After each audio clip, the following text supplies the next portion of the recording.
Hello, hello, hello, and welcome back This to fucking another dude, episode man. of Two Angles on Angling. This is Jordan with my co-host. That's Ryan, guys. What's up? All right, I'm happy to say, very happy to say that this is the most I've fished in a very long Yeah. time. The most excitement, the most learning I've probably had in a week as well on the water. So, all right, I already started rambling, so I'm just gonna go over my weekly recap of Do what it, has buddy. gone down for me. So. I was off of work Wednesday, and Tyler Cooney, shout out, brother. We went out to the lower and also onto Ontario. We were hoping to fish the bar, get into some salmon and lake trout. That did not really happen. So we were marking a lot of good fish on this one stretch in particular, and like I had hope, but just things did not add up for us. So we gave that our worthwhile endeavor several hours, and I just was like, all right, dude, I have a lot of confidence that we can go catch some smallmouth in the river, so let's change things up here and go target some smallmouth and get some lines tight because this is just I don't know what else to do right now. So we went in and fished normal areas where like I'm like, okay, it's early spring, like bop bop. All right, let's see.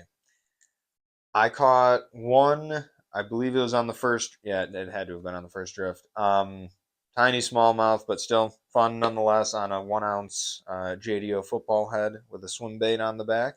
You know, just dragging a football head. Swim bait always works. So from there, and also with that as well, due to the wind and everything we had that day, like I had 1 ouncers on for when I was out on Ontario, and then Yep. I had 3/4 ouncers on for when I went in. And those were fine. Like with the way it was drifting and everything, I felt like we had good bottom contact and all that. But a few drifts later, I caught another smallmouth, and we bounced around to a few other spots. Nothing, nothing. And I was like, all right, well, what do we got to change some variables. Clearly we can't control anything else that mother nature's providing us right now, so what else can I do? I was like, all right, let's cut off the swim baits and put on tubes, just change it up completely, just something, a different action, different color patterns, all that. So we do that, and I say, all right, let's go fish like everything out on Ontario. Not everything that we covered, but everything that we did not cover earlier. Let's get a bit of a bracket going and just start drifting and see what can happen. So an epic event happened, and it was not a bald eagle, not a bald eagle. Okay, so we get out there and we're drifting, and I turn around to look at Tyler, and he's like in into his cast fishing and everything, and I'm looking, staring at the water, and this sturgeon comes up, Nice. porpoises, and then just goes, and Tyler hears it, and by the time he hears it, I'm like, oh my gosh, and he's looking and he sees its tail go down. Uh, so that was pretty neat. Oh And yeah. also, when we first went out there, the first time, uh, we saw uh, is it a white bass? Correct. Yeah. Yeah, white bass just floating there, and I was like, okay, interesting. Saw that again actually yesterday, but on the upper, saw one dead one just floating. But anyways, um, I digress. So we're drifting along, and we're in about 15 foot, and I'm like, okay, we're in prime smallmouth country right now. Like 15 foot is a standard depth for smallmouth all times, no matter what. Well, I'm looking at this waypoint, and I said, Tyler, we're drifting to that waypoint, and then we got to call it because I'm at a point. I'm like, we've caught so little. If we don't leave now, I will be here till it's dark because I need to prove a point that we're going to catch some more fish. So we keep drifting, and all of a sudden, like, I just peer over, and his rod's bent, and he's like, oh, yeah, I'm hooked up. And I'm like, all right, sweet. So I get the net, I wrap up my rod, get everything tucked away, and I'm like, all right, I would think that this is a bass, but let's see. Starts fighting a bit, and I'm like, this is not a bass. Like I'm still not entirely sure. I see it flash by, and at first I'm like, oh, this is a big walleye, like a Mondo caliber walleye. And So I'm like, all right, sweet. So he's like, oh, is it a bass? And I'm like, super not a bass, dude. Super duper not a bass. And he's fighting it, and it gets up, and it does a run, gets up, does a run, and we finally net it, and he caught a lake trout, and it was on a white tube. So it just felt like a perfect match and everything. It was a great way to wrap up the day there as the last fish Nice. on that body of water. So uh, and the recap for all of this as well will be on my blog with all the photos. I broke it down day by day and everything. But so after we left, I was feeling very defeated at, just not having caught much at all. So my buddy Michael, shout out if you're listening to the podcast, um, was fishing, and he told me, he was like, the shore fishing's been pretty good on the upper, and I was like, okay, well, I'll go check that out. So I pull up, first cast, and I even, as I cast, I'm like, you know what, nah, that was a horrible cast, but boom, it falls, hits bottom, ticks, boom, smallmouth. I'm like, all right, sweet. uh Getting more action, and at the end of the day there, the turns were going crazy. There's just Yeah. bait fish everywhere along the shores. It was awesome. Great blue herons flying by constantly. Zoom tight. Nice. Great blue herons flying by constantly. It was awesome. So then that wrapped up Wednesday, leading into Thursday. uh After knowing, like, just this time of year in general too, it's like we're in that sweet spot where it's like, this is the time of year I've caught most of my shore fish, on the upper, especially like larger caliber ones. So I was like, you know what, I haven't had, days off really besides Wednesday to go fishing for a full day. So I'm like, a few hours after work, I'm gonna go beat the bank for a while and see what I can do. um, so then Thursday I went out, and my buddy Ed was with me, and I was like, you know what, let's try to just do a short video. Even if I don't catch anything, I just want to do like a quick snippet video just to get back into the editing and stuff, and get something out there. So uh, before he started recording, I was fishing, caught a smallmouth, and I was like, all right, sweet. So then we started seeing these fish surfacing, and we moved downstream a little bit, and he pointed it out, and he was like, "What are those?" And I was like, "I don't. They're a carp of some sort, I'm guessing, but not entirely sure because the fin coming out was very large. So I was like, that's got to be a I bigger wonder what they were fish." doing though. If it, So there was some hatches going off. I don't know if they would do something for the flies like that. I don't know if they yeah, would feed up like that. yeah. I Yeah. mean, Okay. ideally no, but I mean, Yeah. if there were, I mean, like so, mountain whitefish are, um, they're like a trout, but they have a downward facing mouth that's like Okay. sucker like, right? Okay. And so they're, you know, I mean, if you really think about it from an evolutionary perspective, they're very well suited, perhaps even better suited to living in the rivers that trout live in, because Mm. most of trout's food is on the Yeah. bottom. It's Yeah. insect larvae. So if you got a mouth that can just go through and hoover all day long, Yeah. arguably you're a far more efficient Yeah. organism, right? Mm. And they're, I mean, they're used to, they're like a food, they're a food fish, but they're all over the West. Those fish rise, like Mm. they do these like slurpy rises because they can't, where their eyes are and where their mouth is, they can't see that, Yeah. Yeah. Yeah. right? Like it's just like if you ever see a carp rise to eat something, um, like a carp will track it. Okay. So if there's a bait up here or a Yeah. bug, it'll track it, but it'll get close, and then once it gets to right here, it'll slow down and just start sucking. And then Okay. ideally they'll Gotcha. whatever that thing is, they'll get it in Yeah. their Yeah. mouth. Yeah. But it has to be Interesting. like they don't come up in it and just like hammer it Yeah. and take it down. Yeah. And that's the only thing I could think of what they were doing. Like if there was if you're saying that there was a bunch of bait in the water column there, Yeah. like they could have just been near the surface there, True. just like Yeah. For slurping up sure. emeralds or something. For Or if sure. if there was an insect hatch, Yeah. maybe they were eating those little bugs off the Yeah. surface too. It was super interesting though. It was consistent. It was like, you couldn't look away without, like, that it was just a very consistent, they were rising. So that was a interesting thing. So okay, so building on that, Be we're, badass to throw a dry fly out to one of those, I dude. know, yeah, Yeah. yeah. Trust me, I thought about approaching the whole spot with the fly as well, but I was Always just, carry a fly rod now I do. with a caddis, with like Mm. a size 14 So caddis. we, I'll speaking carry of caddis. caddis, we will get to that once my Saturday wrap up comes around because I have a really cool thing to point out about that. So, few casts later, nearer to a spot, the wind was blowing against the current, so it was very hard to have bottom contact and feel everything. But closer to a spot where I lost a pretty big one the day before, um, I was using my trout rod, so 9 foot, and as I was like going to get the whole like net action going, I didn't take into account that I had a larger rod, so I had a lot more slack in the Yeah. line to pick up. So lesson learned there. But I grabbed my larger handled net the next day, and I had my bass rods. So throwing this beautiful JD Outdoors Co. Uh, woolly bugger Ned, I guess. I don't know what the official name for it will be, but there will be some available. But this is what ended up catching me, and it's also on video on my YouTube channel. A red horse sucker, and a pretty large one. I don't know how what average is, but it was a pretty beastie fish. And had no idea what it was at first. Thought I had a snag, or I just felt a bump or a tick after that. Thought I had a fish on, but didn't really have a fight going on. And then started reeling, and then it realized it was hook and started running.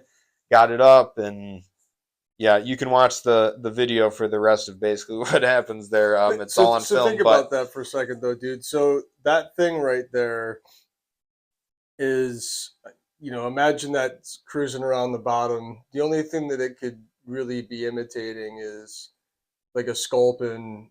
It's too dark for a goby, but I don't know yeah, that that they really care. yeah, It they're used to seeing gobies.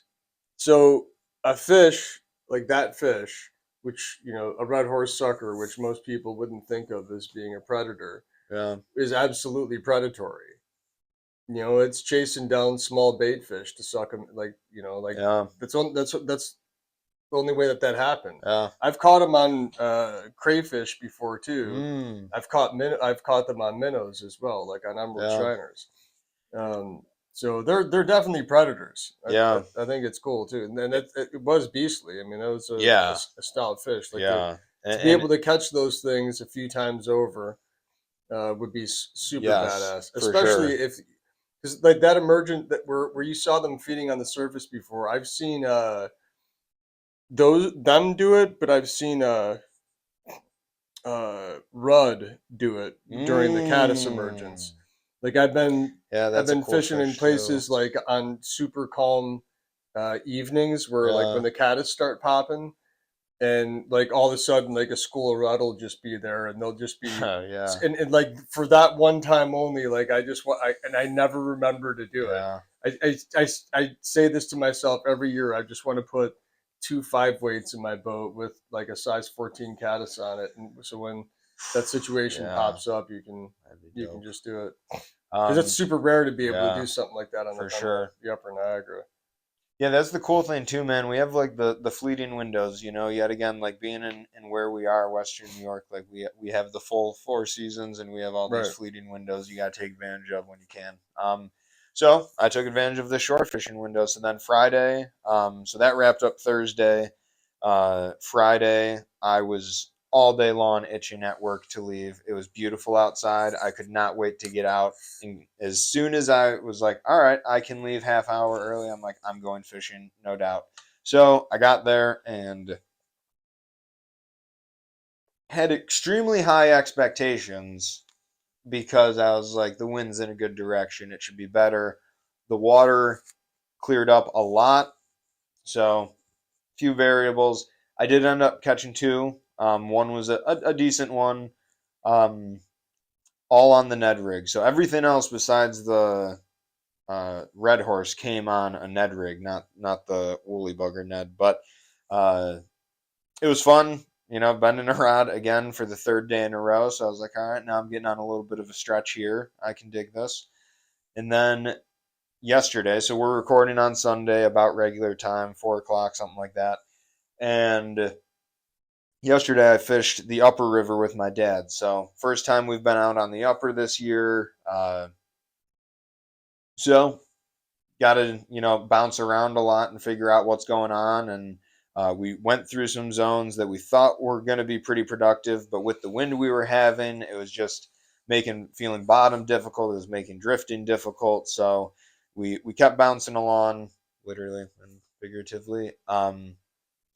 And we were like, all right, well, let's just cover a lot of the different spots that we know where we've caught fish historically this time of year. Let's go fish all those spots. I had swim baits on and a spinner bait for my dad, so we had something to cover, more of a moving bait, and I also had a crankbait running, and then tube, Ned rig, yeah, tube and Ned rig set up as well. So uh, first hour, I was like, let's just dedicate it to moving baits and just see what's going on. Fish shallow, like let's see, if anything's perked up and wanting to fish actively. Because if I can catch them on this, then that's the way I'd rather be fishing right now Oh than yeah. dragging. I've just fished the Ned the last 3 days, or so I'm good to not do that for a bit. Well, that was not a productive route, and we didn't no bumps, no nothing, no follows. So I was like, all right, let's recalibrate. Like, let's finesse fish for a while. So we started dragging through some zones. I finally hooked up with a fish, smaller, just middle class smallmouth, well, lower class smallmouth, I guess. Pound and a half, 2 pounder, but whatever. Still something, and building on the formula from there. And I was like, okay, sweet. So we kept going along, and then we ended up losing a bunch of fish, and we are like, shit, like why are we losing so many? And yet again, the whole slack in the line that coming up, with the current and everything that was going, it was very difficult to feel the bite in general. So we lost some fish, and we were like, all right, let's just keep plucking along. I ended up boating another one. In a completely different spot, and we just kept going along. I caught another one, completely different spot, and it was just like one and done. Just these spots, just nothing.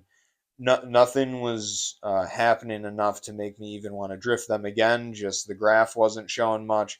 The like couldn't feel bottom, so I was like, just not loving it all. So kept bouncing around, did some recon, fished some newer or new old spots. Places I haven't fished in a long while. Just wanted to check them.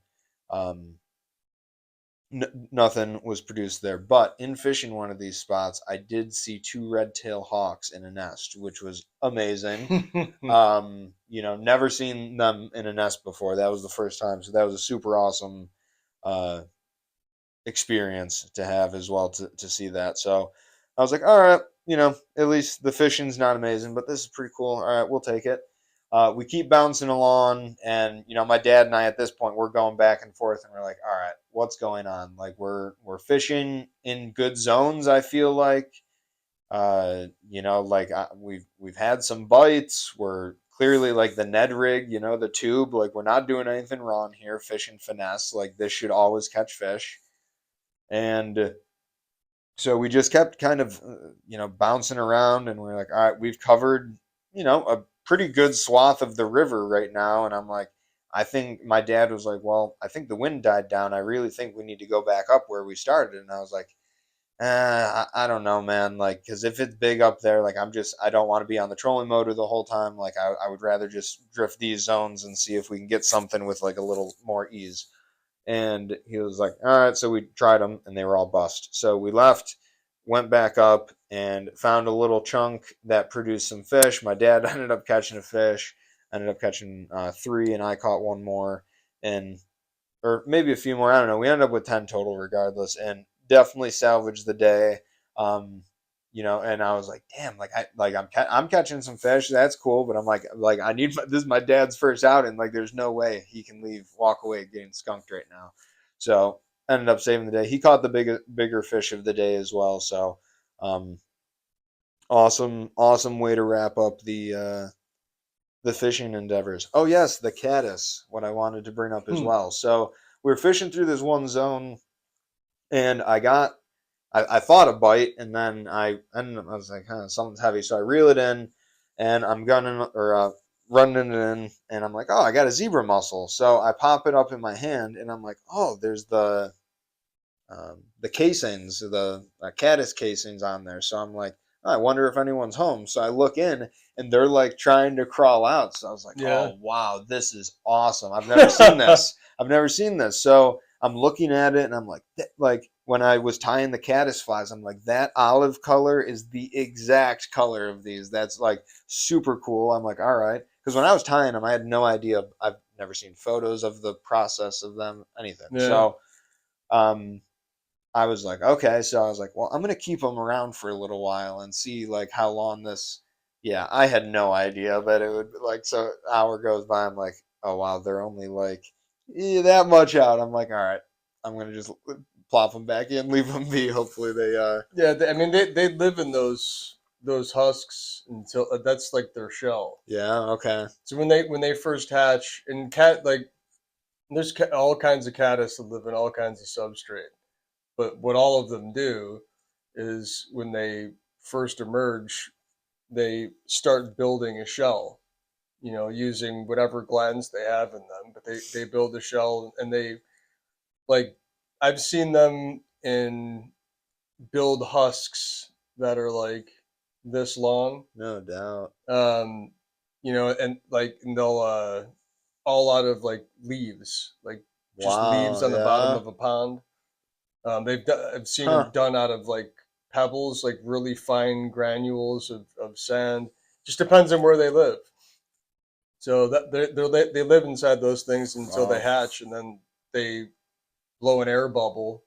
They use their gills. They blow an air bubble, come out of that shell, and just ride that air bubble to the surface, and just pop out of the water. That's Their crazy. wings shoot out, and they fly out.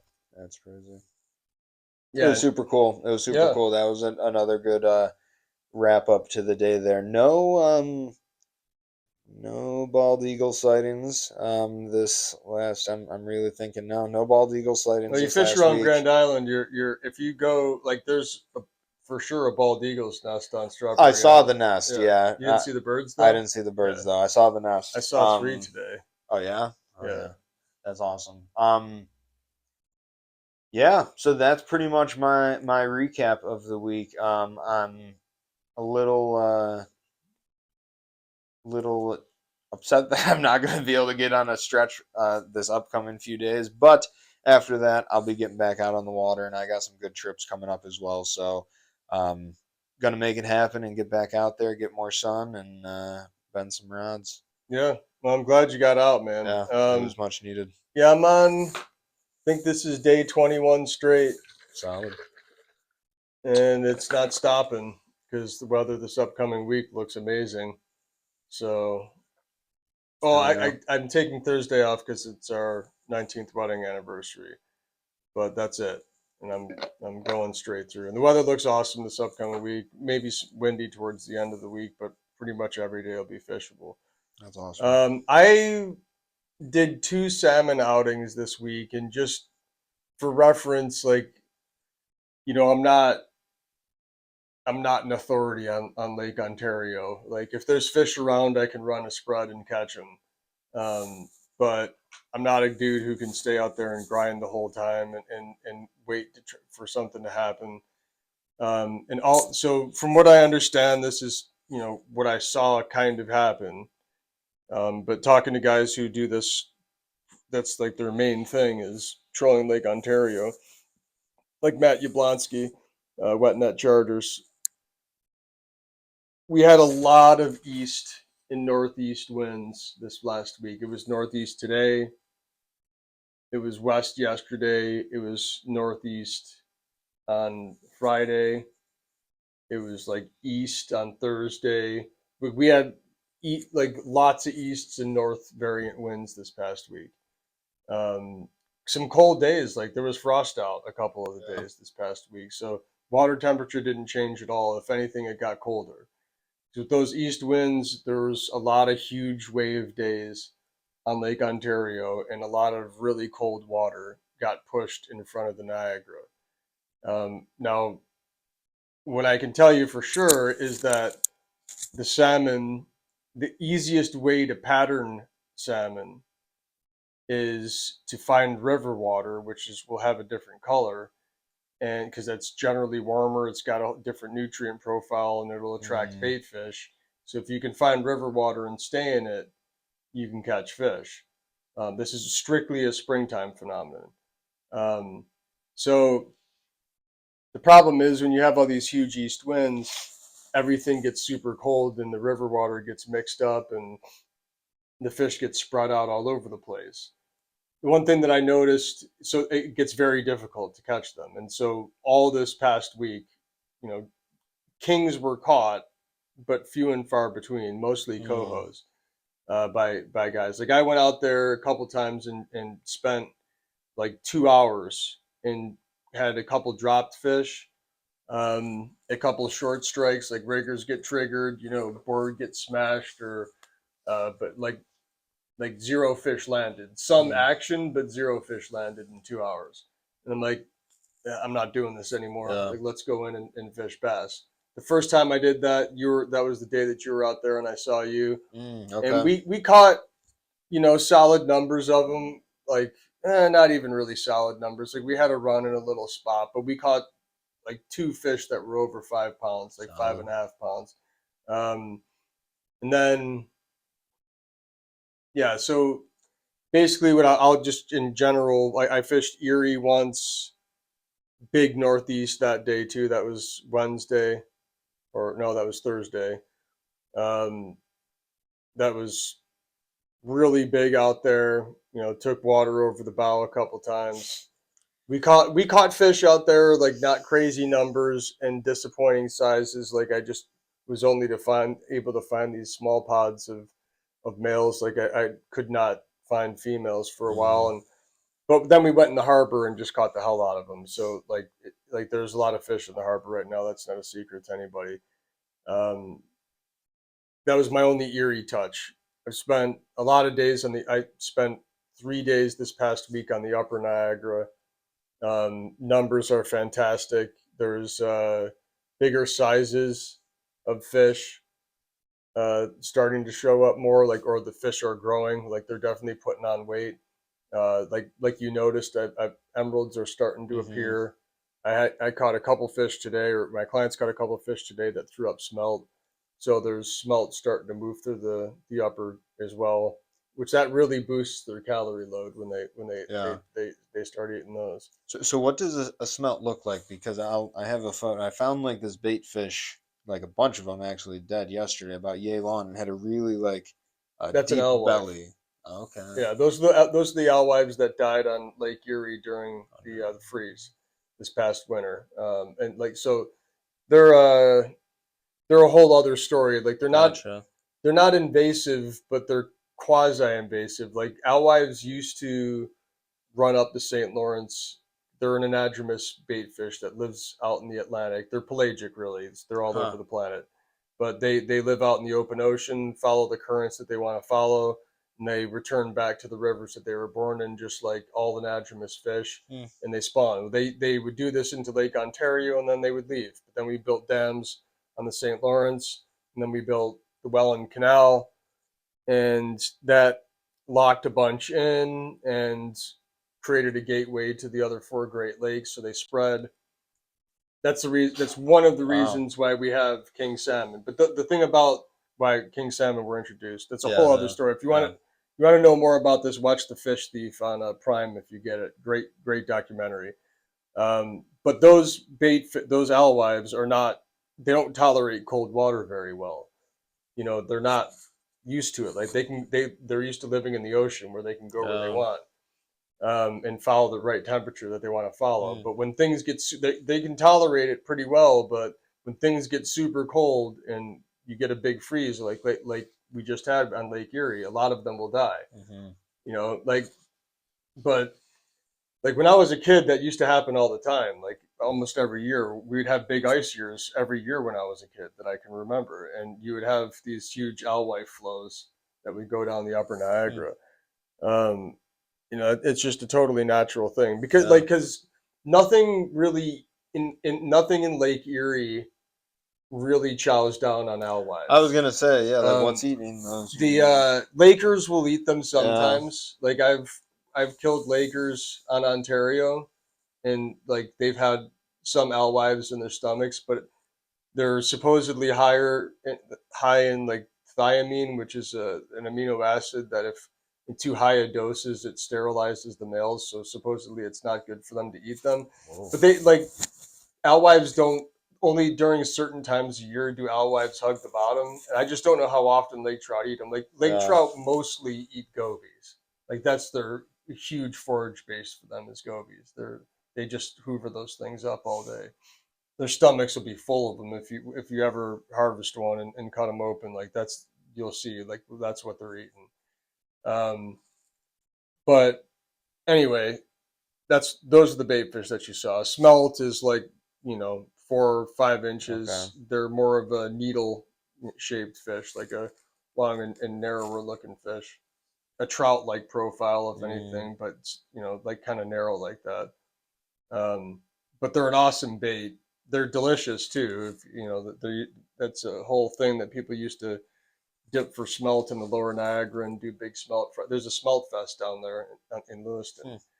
But we don't get runs like that anymore. But some show up. Some come around. But anyway, towards the end of last week, I started seeing tons of bait in close to the shoreline on Lake Ontario. Um, so in short, Lake Ontario struggle for everybody this past week. Fish were caught, yeah, but you could also go hours without getting bit, like without hook landing a fish. Very real, and especially like big kings this past week, few and far between, like matures. Um, there's a ton of bait next to the shoreline, and we got a bunch of stable weather coming in front of us. So I'm willing to bet that that struggle is going to come to an end here really soon. And I think that it's just going to set the stage for something cool. And if it doesn't, well, okay, I'll tell you next week because I'm definitely going for it tomorrow Awesome. to see what happens because tomorrow's supposed to be flat and gorgeous. We could do whatever we want. So yeah, and this upcoming we'll see what happens with Kings. Last week, man, mixed deck. Who knows? Nothing's been like really. We've had like little pockets of awesomeness, upset, but and then followed very quickly by some upsetting weather that shuffled things. And this last week was just particularly rough for them. For the bass front, not at all. And the bass are like just getting like they're not just getting like we've been catching stupid numbers of them the past few weeks, but like bigger sizes and the numbers are still all there, and it's been a lot of fun. So this upcoming week I'll be spending way more time on Erie Nice. and targeting big smallmouth, and then definitely at least one, if not two, salmon trips just to see. Then yeah, I'll hit the upper for sure one day, and I'll hit the lower for sure another day. That'll be it. So Nice. All right. yeah, Well, man. I'm pretty beat from the week. I don't really have a whole Yeah, lot to get deep yeah, on me this too. week, It's so I think we'll keep this one short and sweet. yep. However, though, there is one more segment that I will continue for today to end it, and that we did last time as well, which was showing some of the JDO lures. So I've got a few that I would like to share today. It's Mother's Day, so let's It's show Mother's Day. the it is Mother's Day, so let's show some of the nice bright pink offerings we have here. These are available. We've got an 1/8 ounce bucktail here with a little pink, and then I think what do we got here? A 1/2 ouncer here as well. Great multi-species bait. Hopefully you guys can see them. They'll be posted up for sale anyways on the website. But yeah, check them out. Check out the blog for this last week that I have out. A lot of good photos there, and then also the YouTube video that goes along with the Woolly Bugger Ned and the Red Horse. So check them out. Tight lines, everyone, and we'll catch you next week. See you.